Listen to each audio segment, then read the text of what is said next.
قال صلى الله عليه وآله وسلم: إذا قال العبد حين يأوي إلى فراشه: لا إله إلا الله وحده لا شريك له، له الملك وله الحمد، يحيي ويميت وهو على كل شيء قدير، لا حول ولا قوة إلا بالله، سبحان الله والحمد لله ولا إله إلا الله والله أكبر.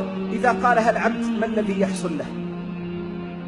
قال عليه الصلاة والسلام: فيغفر الله له ذنوبه كلها وإن بلغت مثل زبد البحر.